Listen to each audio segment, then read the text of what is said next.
If we bring the boat here and we just blow up near the water, we blow up, they will never come back. A shadowy TikToker ran a multi-million-pound people smuggling racket from a bog-standard terrace house in Preston.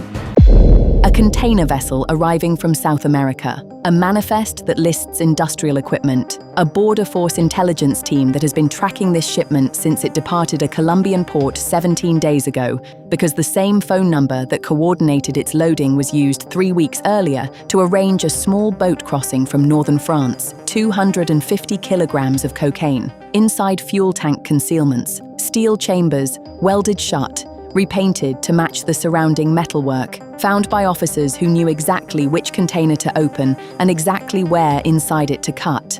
£40 million in assets frozen by the morning. Properties, vehicles, accounts, cryptocurrency wallets, belonging to the man whose phone connected the drugs to the boat to the crossing, and the crossing to a network that has been moving both people and product through British borders for 3 years. The boss is in custody. His network is not, because the network is the route, and the route does not stop when the man who built it is arrested. It adapts. It finds a new principle. It keeps moving what it has always moved. People who cannot pay the full fare, cocaine that needs to reach a distribution point, and cash that needs to leave the country before anyone notices it arrived. This is the story nobody tells about the Channel crisis. The people smuggling network and the drug trafficking network are not separate problems. They are the same infrastructure, shared between the same criminal principles. For the same reason, the route works, and the route is worth protecting. That's why British Front Media exists. Subscribe now, because what follows is the complete picture. Reason number 1, the NCA has confirmed explicitly that drug trafficking is a major source of revenue for organised crime groups, many of whom are simultaneously involved in immigration crime, sharing routes, infrastructure, and command structures across both criminal markets. This is not intelligence analysis. It is a statement on the NCA's own website. In its own words, drug trafficking is a major source of revenue for organised crime groups, many of whom are involved in other forms of serious crime, such as firearms, modern slavery, and immigration crime. The same vehicle that carries migrants in a concealed compartment carries cocaine on the return journey. The same port contacts that wave through a human trafficking lorry wave through a drug consignment. The same encrypted phone that coordinates a channel crossing coordinates a Rotterdam collection. The cartel does not operate a people smuggling arm and a drug trafficking arm as separate businesses. It operates one logistics enterprise that maximizes revenue from whatever commodity pays best that week. And in 2026, both markets are paying well. Organised immigration crime now accounts for a quarter of the NCA's entire operational activity. Drug trafficking accounts for most of the rest. They are the same network. Reason number 2. In 2025, 2 heavy goods vehicles were intercepted at the UK border with fuel tank concealments containing significant quantities of cocaine, the same technique used by the Migrant Smuggling Network in this operation. This is the documented border concealment trend that the NCA's own intelligence project specifically tracks. In 2025, Project Hide, the NCA's initiative monitoring emerging concealment methods, confirmed that 2 heavy goods vehicles were intercepted at the UK border with fuel tank concealments containing significant quantities of cocaine, indicating the resurgence of a historic smuggling technique. The method involves cutting into a vehicle's fuel tank, creating a chamber capable of holding tens of kilograms, refilling the tank around the concealment, and resealing it so that the exterior is indistinguishable from a standard vehicle inspection. The same infrastructure used to conceal migrants in modified vehicle compartments, the engineering expertise, the workshop, the false documentation, is directly applicable to drug concealment. The technique is not coincidental. It is shared because the people who build migrant concealments and the people who build drug concealments are in many cases the same people, operating from the same workshops for the same criminal bosses. Reason number 3. Border Force seized nearly 150 tons of illegal drugs in the year to March 2025, a 40% rise, with 1.5 tons of cocaine arriving at Dover from Peru alone in a single vessel.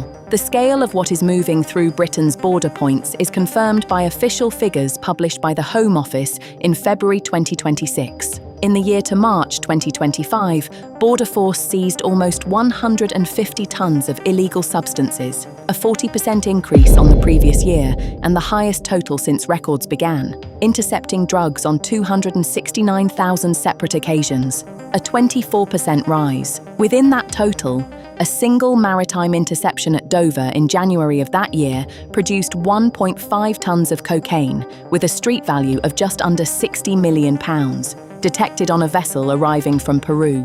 One vessel, one crossing, one container, nearly £60 million, and the same port infrastructure that processes legitimate freight from South America.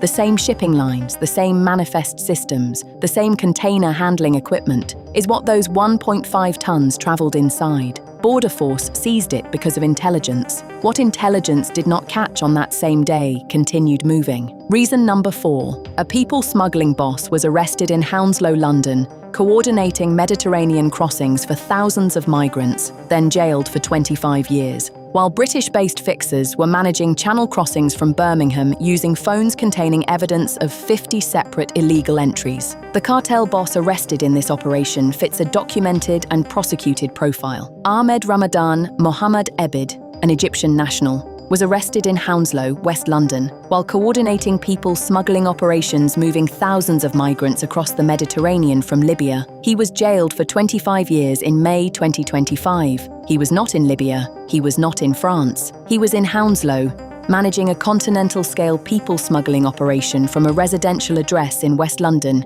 using an encrypted phone, and separately, Birmingham-based fixer Pistiwan Jamil, who brokered channel crossing spaces between migrants and gangs in northern France, collecting payments and coordinating departures, was arrested with a phone containing contact details and images linked to up to 50 people who had illegally entered the UK across 2 years. He was jailed for 4 years and 10 months at Birmingham Crown Court in February 2025. Both men ran their operations from inside Britain. Both were arrested inside Britain. Both were managing criminal enterprises that intersected with drug trafficking infrastructure at every level. Reason number 5. Border Force seized 12 tons of cannabis worth £139 million in a single operation at Southampton in May 2026, the largest cannabis seizure in British history, part of a network that was simultaneously under investigation for organised immigration crime. This is the most recent demonstration of the scale of what is moving through Britain's ports and the convergence of criminal markets at the border level. On 6 May 2026, Border Force officers at Southampton seized 2 shipping containers from Canada containing approximately 12 tons of cannabis, 1,200 boxes, with a combined value of £139 million, the largest cannabis seizure in Border Force history. The seizure formed part of a wider Southwest Regional Organised Crime Unit investigation into criminal gangs. On June 16, 2026, SWROCU arrested 3 people on suspicion of facilitating importations connected to the containers. The Canadian authorities had already intercepted a linked container at the point of departure in April. 2 countries, 1 network, 3 arrests, and £139 million in product that had been moving through exactly the same maritime infrastructure, the same shipping lines, container bookings, and port handling systems that every legitimate cargo uses. The NCA's own intelligence project confirmed the same point about cocaine networks. Criminals have gone further than hiding drugs inside containers. In some cases, cocaine is being chemically bonded at the molecular level into cargo materials themselves, so that the substance being scanned is simultaneously innocent freight and narcotics. Reason number 6. The NCA made 300 arrests and led 400 disruptions against people smuggling networks in a single year. And the government confirmed this represents its biggest crackdown on people smuggling in history, while still acknowledging demand is not falling. The enforcement response is scaling. In the year to April 2026, the NCA was involved in approximately 300 arrests linked to organised immigration crime, a 55% increase on the 190 made the previous year. with 59 convictions secured in UK courts from NCA investigations and 400 disruptions against organised immigration crime networks, up from 350 the year before. Over 500 boats and engines were seized in 2025, preventing an estimated 33,000 additional channel crossings from being attempted. Minister for Border Security and Asylum Alex Norris confirmed the scale. This government is delivering the biggest crackdown on people smuggling ever seen. And in the same statement, the NCA's own Director of Operations acknowledged the fundamental constraint. The smuggling networks operate primarily outside the UK, in countries where their activity is not a crime, making the enforcement task structurally harder than any domestic operation. The boss detained at a UK border is one removed node in a network whose recruiting, logistics, and financing infrastructure is headquartered in Turkey, Iraq, Libya, and France. The 250 kilograms seized is product from a supply chain whose production is in Colombia and whose principals are in Culiacan. The raid is real. The boss is in custody. The route he built is already being handed to someone else. Subscribe to British Front Media.